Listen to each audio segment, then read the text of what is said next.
This is one of the crazier things that's ever happened to me on a gig, or after a gig, more accurately. I was driving home in my brand new or almost new Saturn wagon from a gig. My bass in the car, coming from Northwest Indiana back to Chicago, when all of a sudden there was this big boom from under the car, and it sounded like I blew a hole in my muffler. Wasn't sure exactly what was going on, but I thought I would just drive home, get home, deal with it later. It started to not get better, and actually I started to smell smoke. So I thought, I'm gonna try to figure out what's going on. Maybe take this car to the dealership. I'm not sure.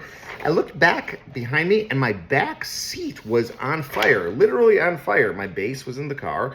The back seat was on fire. That's not good. So I pulled the car over. I pulled my bass out of the car. The burning car, my bass in the flames, started hiking it down the freeway, calling 911, trying to get my wife. I even call my mom, who did pick up. Yeah, that was crazy. And then the car blew up. I kid you not. It exploded like the movies. Not as dramatic as the movies, but pretty dramatic. And because it was a Saturn and the exterior was plastic, the car melted and ran down the freeway, or the exterior of the car ran down the freeway in a little rivulet of molten plastic. The cops did finally come. They put me over the hood. They searched me for something, weapons, I don't know what. My bass was on the side of the road. This was February, by the way, so very cold. One police cruiser did not have the dividing glass, plastic, whatever.